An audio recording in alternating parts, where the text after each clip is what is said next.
You guys, I am so excited. I'm so excited because like 5 minutes ago, there was like 2 people sitting in the back and I wasn't even sure if they were here for my talk. And I was like, oh no, no one's coming. And now you're here. Thank you. All right. I'm Tony Boccigalupo. You may have seen me up on this stage before giving what tried to be a 20-second thing. Now I've got 50 minutes to thank you, by the way, for giving me a chance to entertain you for 50 minutes. That's a lot of time.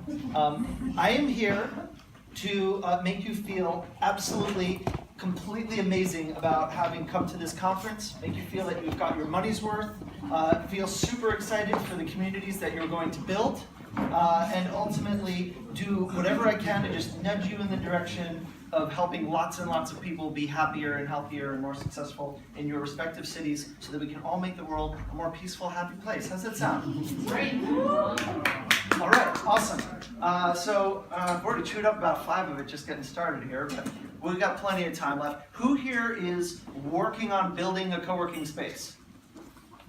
Awesome, okay. Amongst you, who's like already opened and is running a co-working space? Okay, all right. So this talk is geared towards people who haven't opened one yet, but all of this can be applied if you just take the mentality of the fact that we're kind of always rebooting and revisiting these things, and anything that you haven't done from the beginning, you can always start anew. How about people who are thinking about starting a space but haven't committed to doing it yet? Yeah? Okay. All right, very good. So we've got a lot of people who are actively working on building a space but haven't yet opened one yet. Just doing a Venn diagram with the hands there, and I think that's what we've got, which is exciting. Okay, so this period of time, when you are, before you've opened your space, and when you've decided that you're going to work on one, is a time when, gosh, it's just so exciting because there's so much possibility, but it's also a time when really big mistakes get made. And so I want to make sure that those mistakes don't get made, because people like me made those mistakes like 10 years ago, so why should you have to make them, right? So job number 1 for me, none of you is going to make any mistake that has been made already that shouldn't have to be made again, okay? So we're going to go through some of those things, and I'm going to do that in the form of a talk, and then if there's time, we'll Q&A. If you want to shout questions at me while we're talking, that's totally cool too. I didn't make a slide for this, but just to give you a little background on me, I ran a co-working space in New York City from 2008 to 2015. It was called New Work City. And now I coach people, I help people build co-working spaces through my online group, which is called New Work Cities. And so you can find out about that at nwc.co. And my info is here. And I'm also going to be passing around a clipboard. And if you put your name and email on the clipboard, I will send you free stuff, free worksheets and resources. So that's a little bit about me. Totally crazy story, how I got into co-working and all that stuff. But I love this thing as much as anybody in the world. So if you want to build co-working, I want to help you. That's about as short as I could do. So let's talk about what not to forget when before you open a co-working space, or if you realize you've opened a co-working space and you forgot some stuff, we'll come back to it. I broke it up into 4 phases. Research, which can encapsulate doing some community building, but it's before you've really decided, yes, I'm definitely building a co-working space. Commitment, where, yes, okay, I'm definitely building one, we've got the website up, we're gonna do this.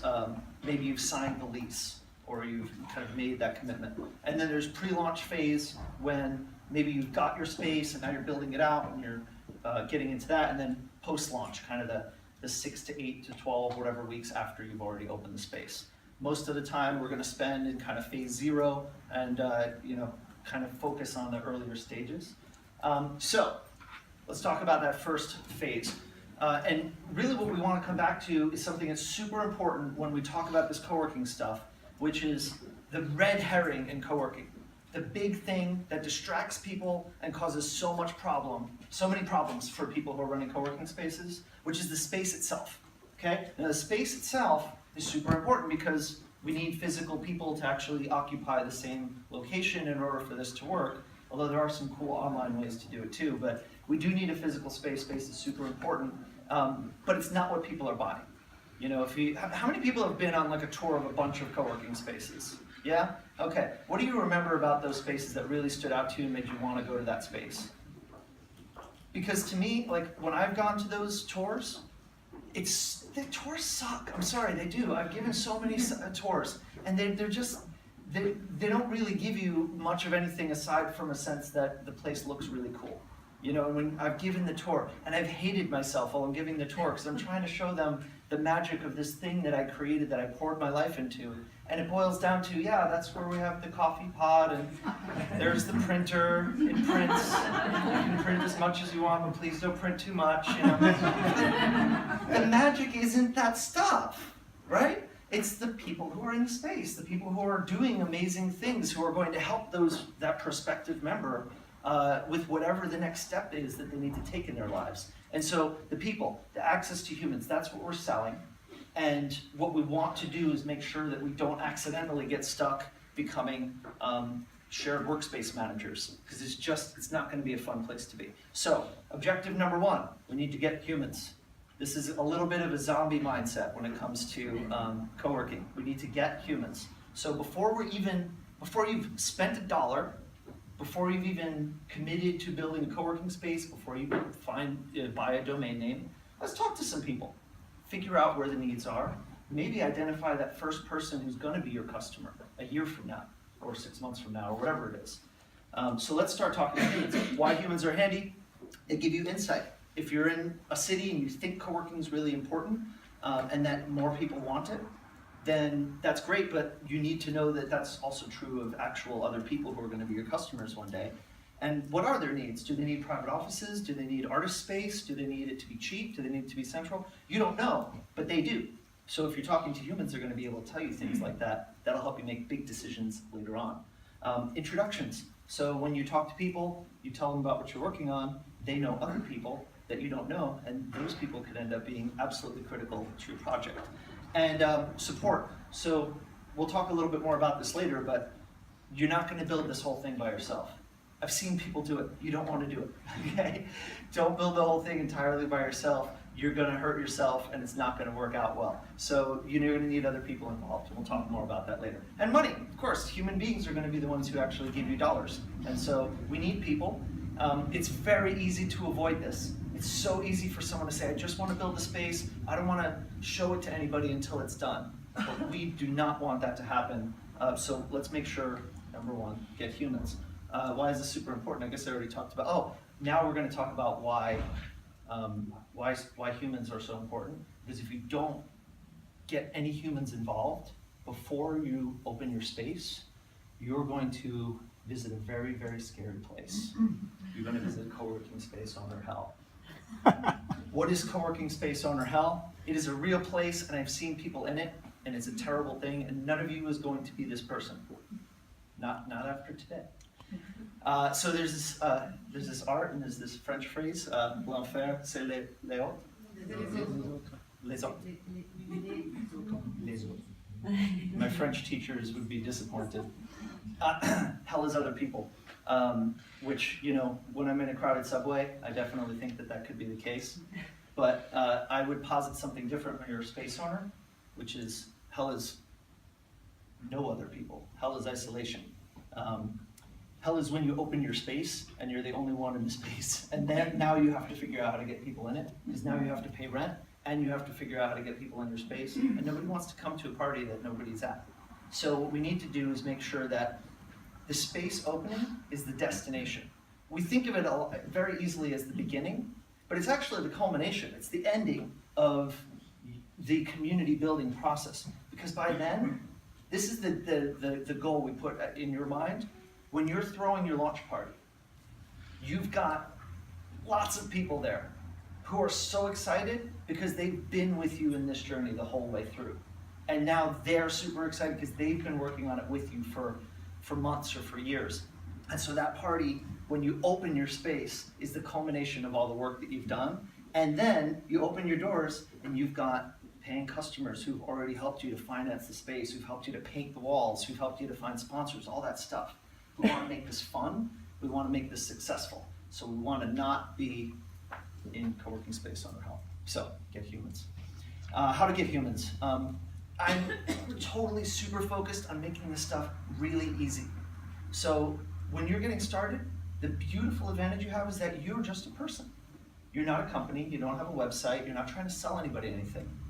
And when you're trying to sell, like we're so conditioned, we've been so marketed to for so long, we are all super conditioned to when someone is about to sell us something, right? When I come at you and I say, hey, I have an online group for co-working space owners, I'd like for you to sign up, it's $99 a month. As soon as I'm telling you that, you're like, oh, okay, I'm putting up the barriers because I know people try to sell me stuff all the time, so I put up the barriers and I assume you're pitching me and that's the relationship we need to have. We don't want to do that. We want to just be people who are just kind of trying to figure this stuff out as far as you can. In the beginning, you're just a person. So go find humans. Go to meetup groups. How many people are familiar with meetup.com? Yeah? Awesome. Okay. If you're not familiar, definitely check it out. It is in most cities in the world. It's all over. So many great ways to meet people. Facebook events, whatever it is. Find where people are gathering in your city or in your region and go hang out with them. Not that hard. Talk to them. Just get a sense of who these people are. What are their needs? Look for the patterns. Find what's going on in these people's worlds and start to make relationships. If you're starting to find that yes, you are surrounded by other people who want to have something similar to what you want to build, then you can start to get them together. And we'll talk about how to make that really simple. And gosh, this is really important, and I'm going to put this to practice myself today. Gather emails. Whenever you are starting, you never quite know in your project how each person you meet is going to fit into the equation. One of my biggest regrets from back in 2007 when I was doing it was just, I talked to so many people who could have been customers or sponsors or supporters, and I just, I never really collected it. So make sure you get that spreadsheet going. This is one of the things that's in my toolkit, actually, the people tracker thing. So it's a template that I share with the members of my group.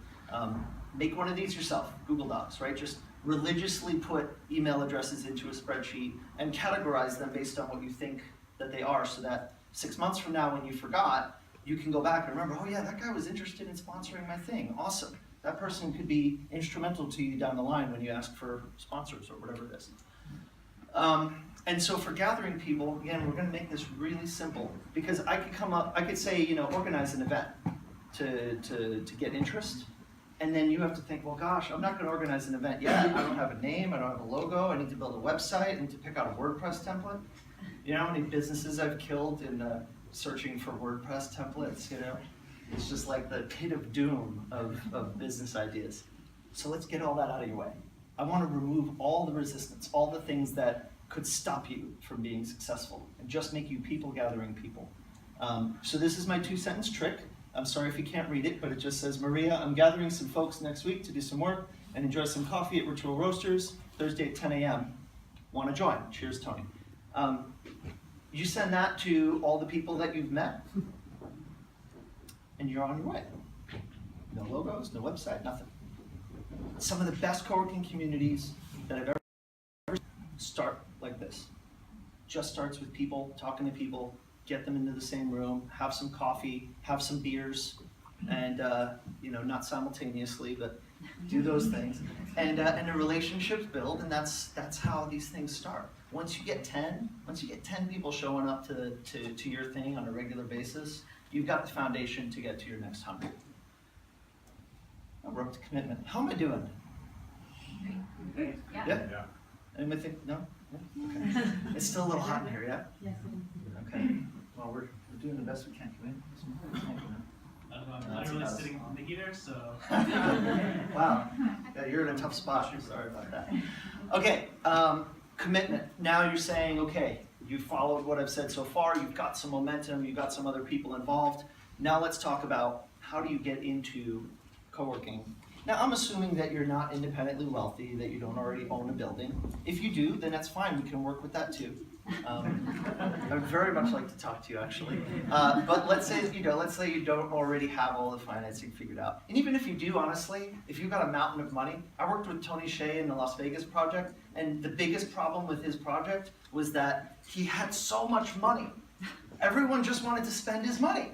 So it made the project really hard to become successful because everyone knew there was just this outrageous sum of cash that we could just spend on anything we wanted. Made it really hard to build a good community, which was unfortunate because there was already some good community going. Anyway, so let's talk about how to keep it small.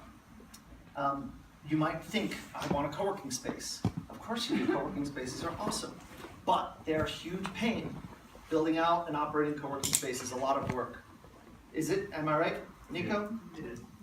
Co-working ain't easy. So, it's fine, we wanna get you there, but let's get you there as far out as possible, when you've already built up so much momentum that by that point it's not a huge, scary task. Remember, I wanna keep you out of that co-working space hell. So minimum viable workspace, this means what is the least amount of work and money and energy you can put in order to get started.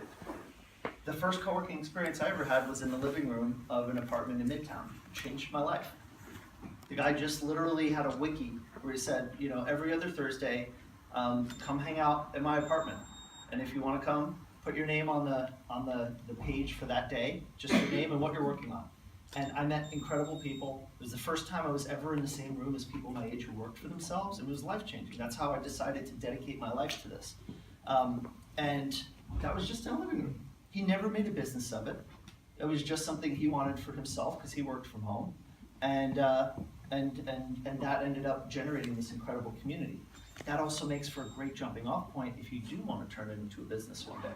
Because again, you're not spending any money, but now you're building community, you're building momentum, you're building a customer base, sponsors, potential people who might loan you money or might be your business partners. All these people are going to be a part of what you're doing, make your life easier.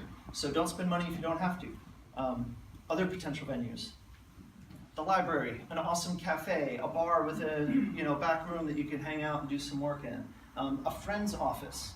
The first co-working space that we actually opened in New York for New York City was a startup that had extra desks. They weren't growing as fast as they thought they would. They had 25 desks just sitting there, and I was a 23-year-old guy with no money. I had no business operating a workspace in New York City. But these guys, they said, sure, yeah, we'll do a deal with you. The space just sitting here anyway. That's how we opened the first dedicated co-working space in New York. Was, a startup gave us a chance. And that was, we started to spend money, but we spent not a lot. We didn't have to build out the space. We even kind of did a revenue share arrangement, so we didn't have to put out so much cash up front. Do it in the easiest way possible. We use that to build momentum to build something bigger. Where might you be able to work without too much investment? We already talked about this, don't do it alone. And let's talk about that support network, the people that you are recruiting. This is something that's come up a lot lately in some of the conversations I've had in coaching. So to build New York City, we had a team of people. All of these people were members of the community who I had met at meetup groups and at co-working sessions in cafes and at Amit's apartment on the couch. And when I needed them, they were there for me, and none of these people charged us a dime. So Stephen Kleinert runs this thing called Atlantic Metro. They were doing IT consulting services in New York City. They wired our space for Ethernet. They gave us a switch. They gave us expensive enterprise grade network hardware. And they just said, yeah, just hang on to it. We had it sitting in a closet, so we'd rather have it here. And if you know anybody who needs assistance with IT stuff, send them our way. Of course I'm going to send people their way. These guys are amazing. They came in and wired up my space for free. Right? These relationships are awesome. Don, our friend Don, designed the New York City logo. I didn't design it. Even the name, I'm skipping to Kara, but the name New York City wasn't my idea. It was Kara's idea. She's a marketing consultant. Now she's working on Watson. Legal, Roman's a startup lawyer in New York. He gave us pro bono legal work because we were friends with him and he knows. I sent him business this year. He did his pro bono work for us 7 years ago. So you're seeing you've got a support network here of friends, people who are here to help each other. And it's not just charity. You're not just asking them to give you something for free. This works out really well for them too, because they know that you're going to be the center of an incredible community of people building businesses. And those businesses are going to need to hire people for stuff, and they're going to need to raise funds, and they're going to do all these great things. So a lot of people want to get in on this. Yeah. So money. Apparently, you know, like landlords don't take social capital yet. Probably like one out there that takes Bitcoin, but we still need money if we're going to operate a space. And you decide that you're not happy just going that kind of lightweight punk rock route, which is totally fine. This is the beauty of this iterative method that I'm describing too. If you want to stay hanging out in your living room or in your friend's, you know, extra room or whatever it is, you can just stay there forever if that's where you guys end up staying comfortable. But if you want to get to that next level, let's get to that next level. And let's say we need to raise some money because we're going to sign a lease. We're in a commitment. Blue means commitment. So let's talk about how to get money that doesn't involve banks and doesn't involve traditional like large capital investor type things. Sponsorships are great. There are lots of companies that have a stake in what you're doing. And again, we think about the outcome of what we're generating here. If you operate a co-working space in your city for, you know, let's say 5 years, and you end up having, you know, 500 members come through your space, you know, you start to do the math, you're going to end up creating hundreds of jobs, you're going to end up creating millions of dollars of positive impact in the community. You're creating businesses and business growth. So when the person walks in the door in day one of your co-working space and they're a one-man Android development shop, and then in a year it's a two-man Android development shop, and then in 5 years it's a 12-person shop. All of a sudden that company now needs payroll, they need legal assistance, they need their own office space. Then they're going to be spending a lot of money on a lot of stuff. If I'm a service provider, if I'm a lawyer, if I'm a bookkeeper, if I'm a real estate agent, if I'm a bank, I want to be in on that company when it's the one guy. You know, I want, like the payroll company, JustWorks, which actually was based in our space for a while. They do payroll and that kind of thing. They want to get you when you're one person who's going to be two, and all of a sudden you have to deal with payroll. It's really in their interest that they have a relationship with you because you are going to get them access to these people when they're at that critical formative stage. So if you've got your relationships with the people you've been meeting in your local events, things like that, and you befriend the guy who runs the small business payroll company in your city, he's gonna really want to work with you. So you say, hey, I need to get the space open, but I need to raise 100 grand by the end of next month. Can I count you in for 5 or for 20? And I'll get you, all kinds of awesome stuff. I'll get you whatever, right? We could talk about that later, a whole programming series. We can dive into the details of that in a sponsorship conversation that might happen at some point. Those people are gonna say, heck yeah, this is a great deal. I'm gonna be able to, if I just get one of those guys, one of those, Kevin, the Android developer from my co-working space, who did go from 1 to 2 to 12. That's worth so much more to that guy. So let's definitely get some sponsorships. Personal loans, I didn't have much money, but I certainly had friends who did. I was in New York. There was one guy who was in my space who was a quant guy for a hedge fund. He had a lot of cash, and he built a startup that was super successful out of my little mini space. And so then when we were graduating up to our own dedicated lease, where we actually built out our own space, and we needed 30 grand to sign the lease to put the deposit down, and the banks, of course, were never gonna give that to us. He loaned it to us. He loaned us 30 grand. On paper, he shouldn't have. It was a bad investment. But we helped him build his business. We helped him make lots of money. So yeah, he was willing to take a risk on us, and we paid it back to him every penny. Crowdfunding, again, if you've built momentum, this is when you can start to ask people to give back and to chip in and help to support your project. Don't do a crowdfunding campaign unless you've got lots of people. Don't do it. Don't do it. Because there's so many people who think, you're gonna start a crowdfunding campaign and then strangers will just show up and give you money. And that's true if you've got some crazy groundbreaking new product, but it's not true in co-working. You've gotta build a community first. And membership prepayments, another easy way, if people have cash, let them give it to you now. And give them a 5% discount, whatever it is, and that can help to finance your space. We were able to raise enough money to build out our space basically from these sources and some consulting work we did for the city. How am I doing? I'm talking a lot. I know that's the point, but any questions? Yeah. How do you get all the communities? It's like, what is your target? How do you reach fans?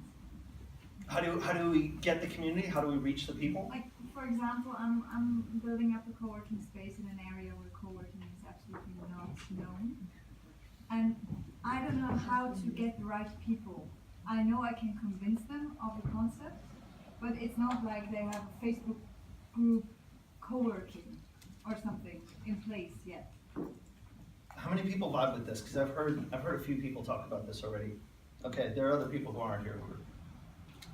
Do you know anybody who gets like who's willing to co-work with you? I have somebody in place who's already in the building. Yeah, They're- like other prospective coworkers, like other people you can hang out with and co-work with. Yes. Awesome. Is there somewhere in your town that's visible, that's public, like a cafe where you can hang out and do your work? Yes. Awesome. I would say even if it's 2 people, take those 2 people, stake out a spot in that cafe, put stickers on your laptop that say, we're co-working, it's awesome, you should ask us about it.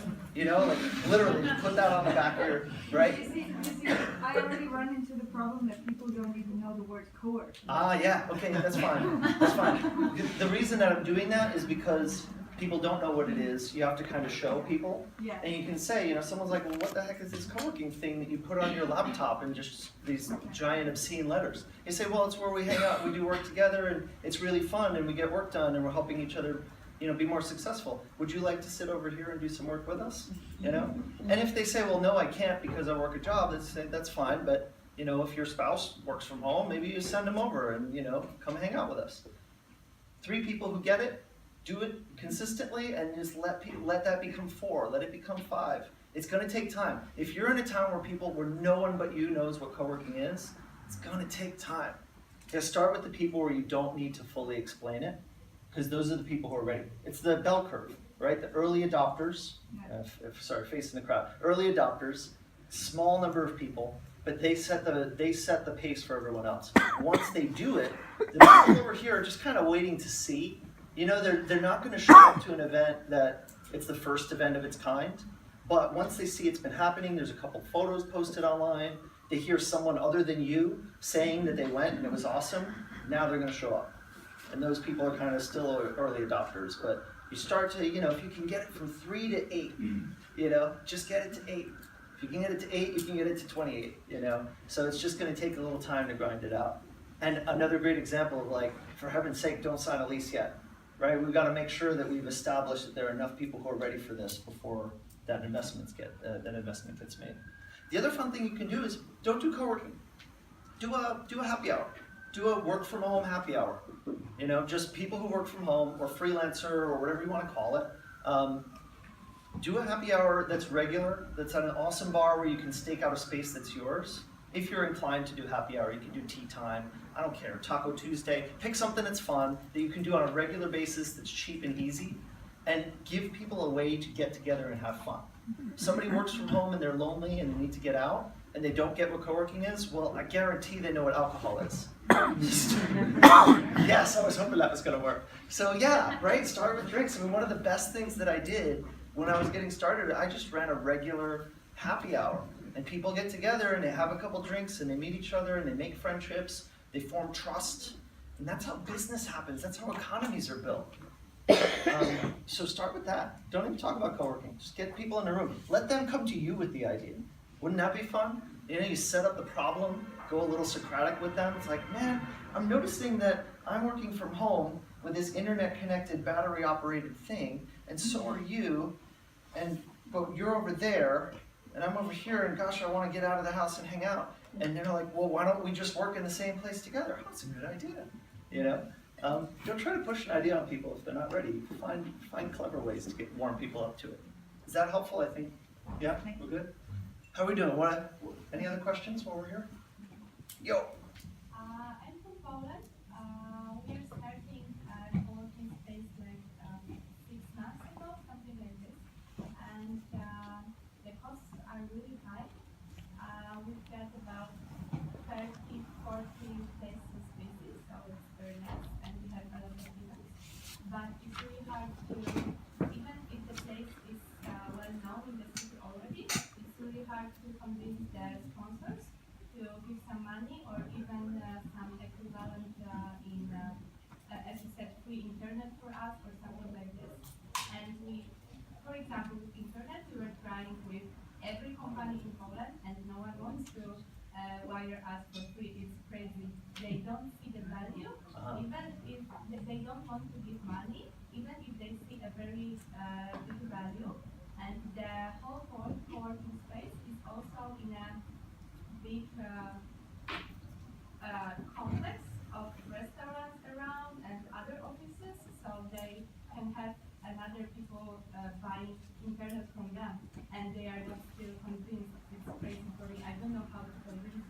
Okay, all right. So I think we need to have a longer conversation, but I'll tell you in short, it's more about building relationships. You can't really ask much of somebody until they know you a little better and they trust you, and the more that you have those kinds of relationships, the better. Like those people I've worked with, I was friends with them for a long time before I ever asked anything of them, and that makes a big difference.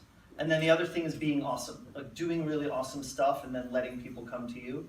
We could talk more about kind of how to dive into that. I'm going to pass this around, throw your name and email on it for free stuff, the worksheets that I'll be passing out. Yes, okay, one more question, then I'm going to get back to the presentation.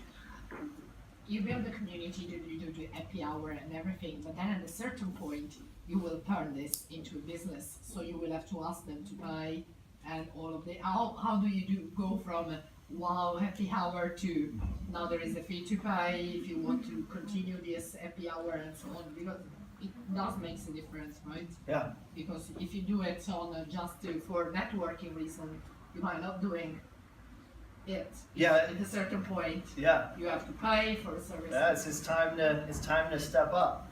So if you've done well, you've got to that point where you've got a good following, but now you actually need people to give you money. I do have some bad news. A lot of them won't. Most of them won't. But there are other people who have been watching who are waiting for you to achieve that next level where you've got a space and you are committed and you're going to open, who are waiting to give you money, but they really aren't going to do it until you give them a chance to actually rent space from you or to sponsor you. So I might be somebody who has a sponsorship budget for my company, and I'm not going to come have drinks with you guys, but once that opportunity comes about, yeah, I'm going to show up. So there are people out there that you don't see yet who are ready and waiting to give you money, but they won't show up until you take that leap. So when you go to that happy hour and you say, guys, I think I found a space. Check out the photos. Let's go have a tour of the space together. Oh my God, can you imagine what this could be like? This could be incredible. Wow. But I have to sign a lease, and the lease is going to cost a lot of money, so I need to raise like X dollars by next Wednesday, or it's not going to happen. Can you guys help me make this happen? You have money? Awesome, give me money. You don't have money? Awesome, find me somebody who does. Let's do it. We need 50K by Wednesday. Can we do it? Yes, okay, let's get it, right? And then boom, boom, boom, some people are ready, some people give you a loan, maybe you get a sponsor, you can get there. And again, a lot of people won't give you the money, but they can help. You good? Yeah? All right. So now we're into pre-launch. So maybe you've signed your lease and you are committed. You are now building out a space. Congratulations, you have a to-do list of 1 billion things. It's a lot of stuff. Even if you're doing a small space, there's a lot of decisions to make. You gotta buy furniture, you gotta set up a network. I don't need to tell you all the things that are on that list. You know it's a long list. So what we want to do is we want to do this as efficiently as possible. We want to find ways to make this process of getting to the opening and just past the opening as minimally crazy stressful as possible. And that means being super strict about your energy and your attention so that you can focus just on the core stuff. If you can get the doors open, people can walk in and sit on a functional chair and put their laptop on a functional surface and be on the internet and be able to go to the bathroom and have heat and running water and things like that, like you will have achieved the bare minimum. We're going to do more than the bare minimum, but if you're thinking about, like, gosh, we need to have a really complex entry system where if you click in, it plays your entry music and then your photo shows up on the projector and then, whatever, like, crazy ideas are going to come up. People are going to come to you with crazy ideas because having the space is going to be such an exciting thing. No. Save it for later. Somebody thinks, oh, we should have a 3D printer station and you can, swipe your card and then it'll print out a picture of, great, awesome. Save it for like 6 months after you're open. So look out for those crazy ideas. Look out for your own crazy ideas. Don't fall down a rabbit hole. Make it simple. The first website could be one page. One page, hey, this is the name of our thing. Put your email address here, because we're collecting email addresses religiously. And here's my email address. And that's it. That's your first website. And then as you go, you can start to post more. But let's make this easy as we go. Good ideas can wait. Make this as simple as you can. And raise lots of support. So you've got lots of people again, who are excited about this, use them. Get them involved, invite them to help you. You don't need to do all the work yourself. One of my favorite moments when building a co-working space is right before we open, or at least soon before we open, when we were buying the cheapest IKEA desks that you could get, the Vika Amon desks, you know. So we're like these cheapy, you know, wooden tops and the screw-in legs. And they, you know, it worked for what we were doing. But we just needed someone to open the boxes and screw in the legs and put them on, you know, put them out. But it was like, you know, 600 legs and whatever, you know, like a huge number of tabletops. We did that together. We did it over beers, you know. Everybody got together and we all got to build desks. Somebody who helped to build one of your desks is going to stay in your space a much longer time than somebody who just walked in off the street and they're just, you know, going to see if your co-working space is as good as the 12 other ones they're going to visit. So involving people in this process, inviting them to be a part of the experience is huge, because every one of those people that develops an emotional connection with your project before you open is someone who's more likely to feel in their bodies forever that they were a part of this and that they helped to make it happen and that they're proud of it and they want to support it and they want to tell all their friends about it. The more of those people you have, the easier your job is going to be for a long time. Now, we're also going to be doing that continuously. So if you have a space and it's been open for a while, you might notice you fall into a rut. And that's because we don't have that fresh energy of building something new. So we have to create those opportunities. Even if it's like Indie Hall in Philadelphia, they turn the whole space upside down once a year just to get everybody involved in the process. They say, we're going to rearrange the whole space. Everybody move your stuff. We're gonna totally redecorate, just to give people the opportunity, again, to physically have a hand in building this thing. So that's important. What else about pre-launch? I didn't make more slides, but there's so many things pre-launch. Questions about pre-launch? Before, like when you're building out, you've got the lease, you haven't quite opened yet? I know there's a million questions or a million things that need to be covered. What should be in terms of, you know, occupation before opening? Out of a total, let's say, of 10 desks, how many should have already occupied to fill that? Out of 10? 15. We want a waiting list, right? So yeah, I mean, that's hopefully, yeah. Well, okay, I will say this. Let's say you might need to decide between two spaces of radically different sizes, maybe a 2,000 foot space and a 10,000 foot space.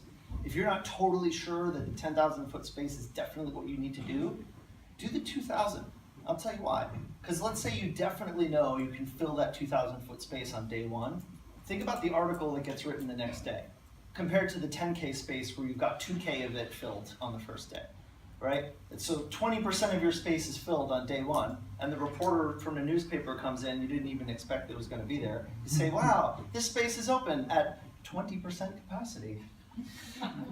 Are you excited to help fill that 80? No. But if it's this space opened and it's already got a wait list, it is so successful that people are busting down the doors to get in, you're going to have that 10K space super fast, because now people have that perception. Oh my God, this thing is a success, you know? So I think that answers your question. Yeah? The, you know, money's tight, what you're going to spend it on, the IKEA table, and the IKEA table would be fine. Do you have any kind of take on the chair though? Because it's like, you have, you know, how far should you go? Because I think some spaces scrimp too much, and then 2 weeks in, you're like, this is the worst chair I'm not. Yeah, no, chairs are important. So there's certain things you gotta you either have to spend the money or you gotta find a way to make it work. I'll give you some tips on chairs. If you're in a place that has a Costco, I think that's pretty much just a US thing, but if you have a Costco, there's a $99 task chair that is spectacular. I don't know, it's a quality of a much better chair, and I'm a big fan of it. So I'm a big fan of that.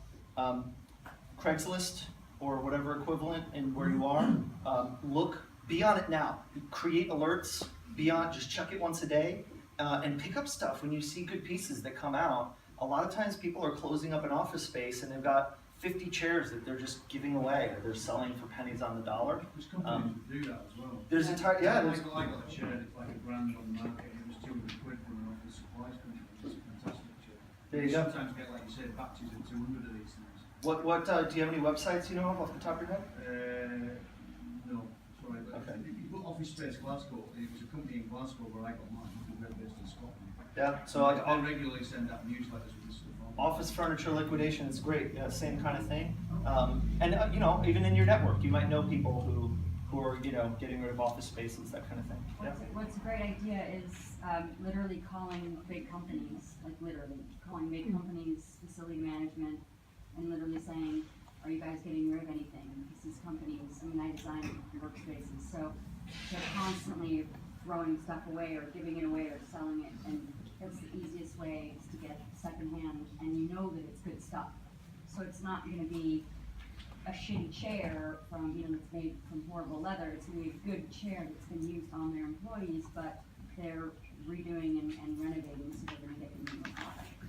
I got 50 chairs free of charge just by contacting a interior designer in Dublin, and BT. She was doing some work for BT in Ireland, and they were renovating their office space. And she's like, "Yeah, I would rather them go to your co-working space rather than a landfill site." We got it from a university. We've got about 3 lots of furniture from our local university. Where's that? In Lancaster in the UK. You And got it from business the- school particularly is good, but just phone the university facilities in There you all go. Make a list of the biggest companies, the biggest real estate companies, commercial real estate groups and universities. Write down 5 of them right now if you can. You know, figure out how to contact someone and say, hey, got any chairs? This is awesome. People. Get people. Cool. How we doing? We good? Okay. Let's talk a little bit about post-launch. How the hell are we doing? What time does this end? 3:05? 3:05? Okay, we're just gonna blow through it, and then whenever someone kicks me out is when we go. Remember that everything is in test mode, so when you're opening, it can get really scary to pick out like what's your pricing model, or how exactly is everything going to be arranged, or what chairs am I going to have. Those chairs that you get from, you know, the university, they might not be the greatest in the world, but if they buy you a year, that year could be all you need to raise the money that you need to be actually paid for the really nice chairs. Because by then you're going to have survived the hardest part of this, and now you can really build on that, raise some more cash, buy some sweet new chairs. And this is especially important for deals that you offer and for membership pricing. Perpetuity is your enemy, especially in the beginning, because you don't quite know exactly what the proper price points and the proper offers are going to be.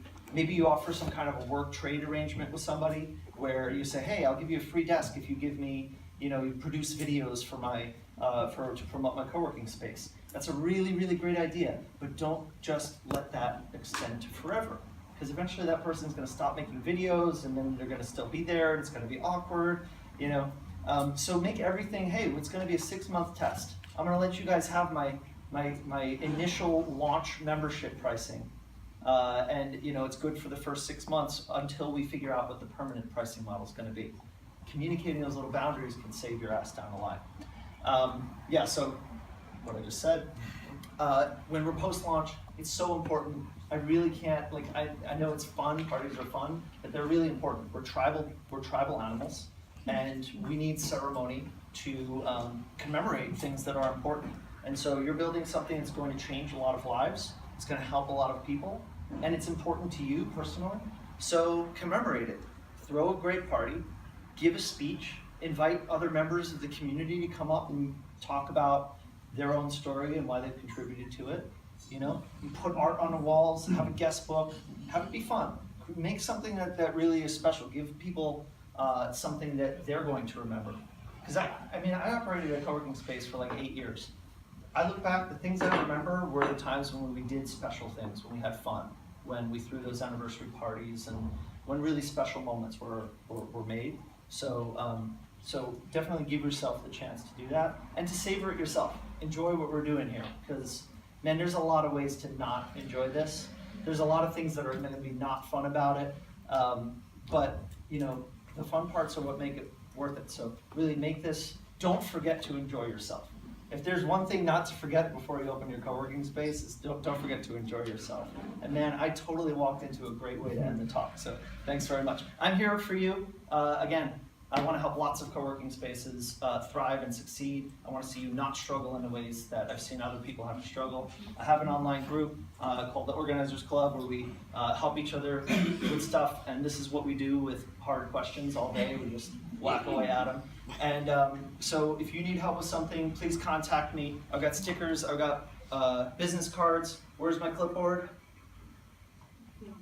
Someone ate my clipboard? Okay, it's there. If you didn't get your name down on it, you can put it on there. And that's me. Thanks, everybody.